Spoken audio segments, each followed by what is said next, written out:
मैं आज यहाँ पर बहुत दुआओं के साथ आया हूँ।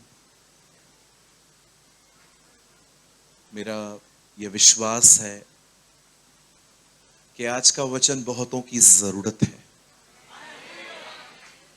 आमीन।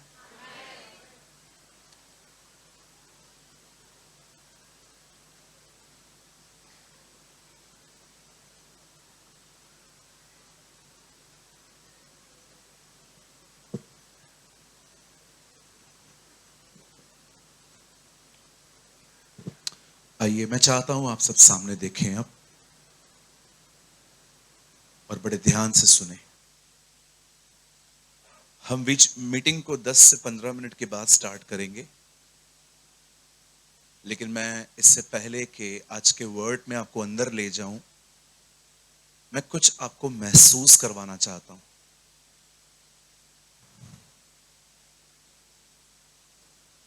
आप जानते हैं आप क्यों जिंदा हैं?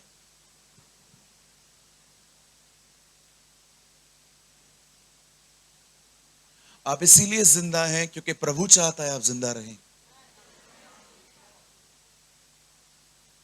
और आपको पता है, आप किसी भी अच्छे कर्म की वजह से जिंदा नहीं है।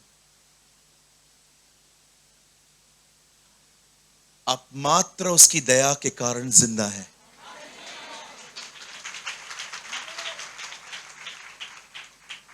आप देखो कितनी बीमारियां लगी आपको, कोई बीमारी आपको मार नहीं पाई।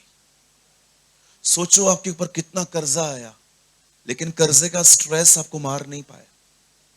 सोचो आपको कितना लोगों ने सताया, लेकिन आप फिर भी आज जिंदा हैं। कई कई बार हमें ऐसा लगता है, जब हम एक रॉन्ग कंपैरिजन में गुजरते हैं, हम लोगों को देखते हैं कि उनके पास क्या क्या है, और जब हम देखते हैं कि वो हमारे पास नहीं है, तो हम कहां ना कहां एक so many times we live in the realm of emotions and feelings. हम कई बार भावनाओं और अपने विचारों के रिलम में जिंदगी जीते हैं, पर हम क्यों नहीं देख पाते हैं कई बार कि परमेश्वर ने मुझे जिंदा रखा है। आप आज जो कुछ भी हैं, जो कुछ भी हैं, आप सिर्फ उसकी दया से। इस अंत के समय में परमेश्वर ऐसों को ढूंढ रहा है जिनके अंदर किसी चीज का घमंड नहीं है। उन्हें सिर्फ एक एहसास है, मैं जो कुछ भी हूं उसकी दया से हूं।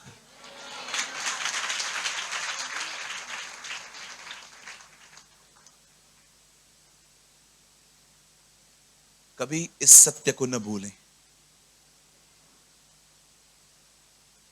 और जैसे आप अनुग्रह के द्वारा बुलाए गए हैं, बाइबल बताती है विश्वास के द्वारा और अनुग्रह से ही तुम्हारा उद्धार हुआ है। आप जैसे आप अनुग्रह में बुलाए गए हैं, उसी के अनुग्रह में बने रहें।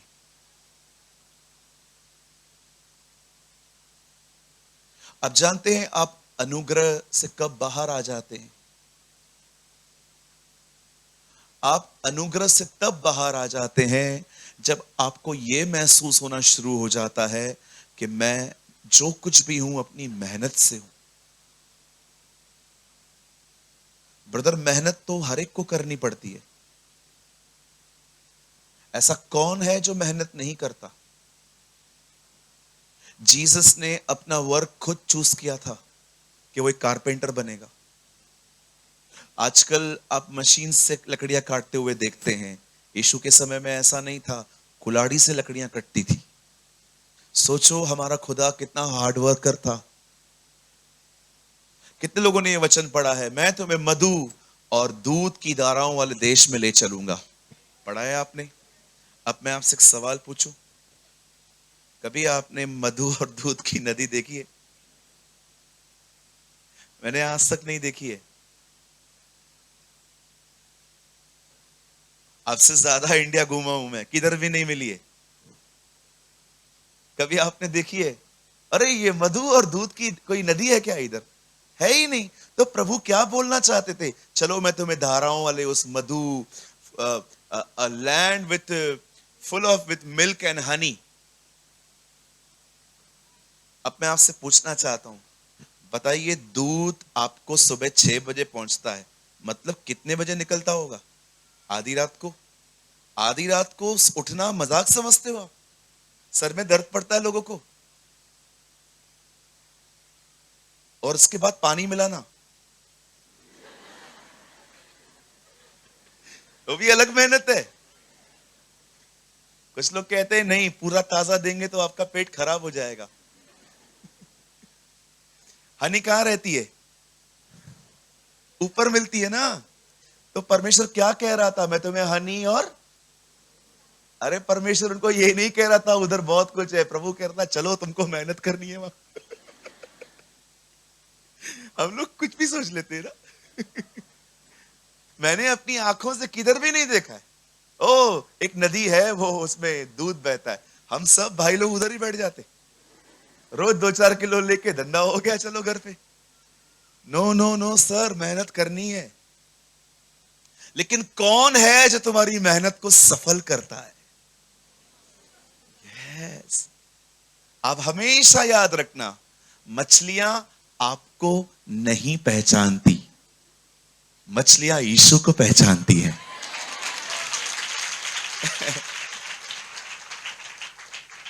डोंट थिंक कि आप एक अच्छे फिशरमैन हैं, बिल्कुल नहीं है।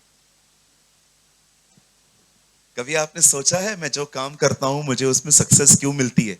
उसका हाथ है भाई, उसका हाथ है।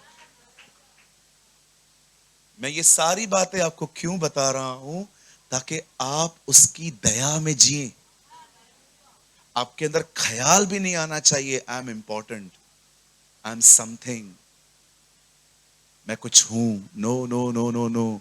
इसी चीज ने एक आशीष स्वर्गदूत को एक शैतान, श्रापित शैतान बना दिया। आशीष थी उसके ऊपर, आज श्रापों के सिवा कुछ नहीं है। हर व्यक्ति को परमेश्वर माफ कर सकता है, लेकिन एक ही व्यक्ति है जिसके लिए प्रभु ने कहा है मैं इसे नहीं छोड़ूंगा, वही है। रीड जॉन इस संसार का सरदार दोषी ठहर चुका,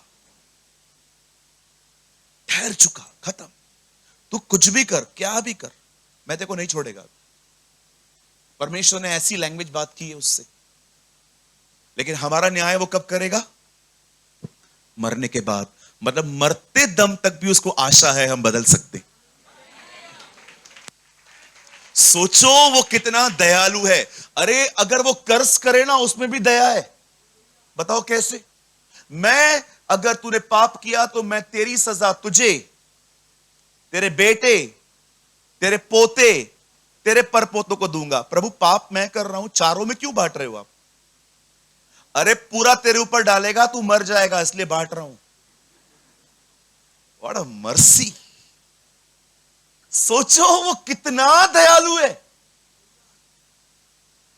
वो तुम्हें डांटे ना तो भी दया है, वो तुम्हें प्यार करे तो भी दया है, वो तुम्हें दे तो भी दया है, अगर वो न दे तो ये तो अति बड़ी दया है। Oh, my brothers and sisters, live in the mercy.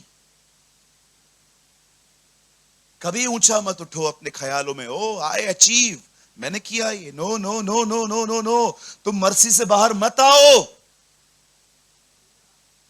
इसीलिए बाइबल की हर किताब ऐसे शुरू होती है पॉल की, परमेश्वर का अनुग्रह, उसकी शांति, उसकी दया तुम्हें मिलती रहे। आमेन। आई डोंट नो आप में से कितने लोग हैं जो हमेशा इसी सेंसेस में जिंदगी जीते हैं कि ब्रदर मैं कुछ भी नहीं हूं। दीदी आपने अच्छा सब्जी बनाया, आपने नहीं बनाया, यीशु आपके अंदर अच्छा कुक था। कभी कभी लोग आपको कहे ना आप बड़े बुद्धिमान हो, उनको बोलो नहीं मैं नहीं हूं, एक है जो मेरे अंदर रहता है, उसकी वजह से हो। हमारे प्रभु की यही तो बात जो बड़ी खूबसूरत है। आप उसको बोलोगे ना गाड़ी चलाने नहीं आती है, आपके अंदर ड्राइवर बन जाएगा। आप उसको बोलोगे ना मुझे पढ़ना नहीं आता, वो विद्यार्थी बन जाएगा। अगर आप उसको कहोगे ना मेरे को ड्राइविंग नहीं आती है, ये नहीं आता है, उसकी खूबसूरत बात है सबके लिए सब बन जाता है, क्योंकि वो दयालु है। बरतुमाइस जानता था उसका पुत्र एक अंधा भिखारी, उसने कहा हे यीशु दाऊद की संतान मुझ पर दया कर, रुक गया, ठहर गया वो।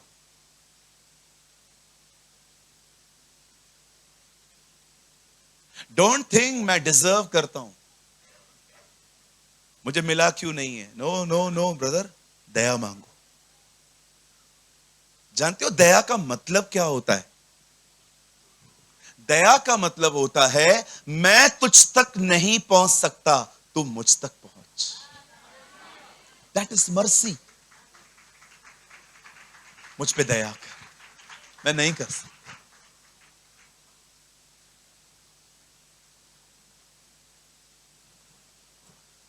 मैं जिस जिस जो बातें आपको बता रहा हूं ना, मैंने वो बर्गर की तरह खाई हैं। बहुत दया हुई है मुझ पर, बड़ी दया हुई है मुझ पर, बहुत बड़ी दया हुई है मुझ पर। सिर्फ रीजन ये है मैं अपनी दया को देख पाता हूं, पर आप में से कुछ लोग सिर्फ अपने अच्छे कामों को देख पाते हैं। Do remain in the mercy of the lord. Amen. कहिए मैं जो कुछ भी हूं सिर्फ और सिर्फ और सिर्फ उसकी दया से हो। क्या हम यीशु के लिए एक ताली बजा सकते हैं?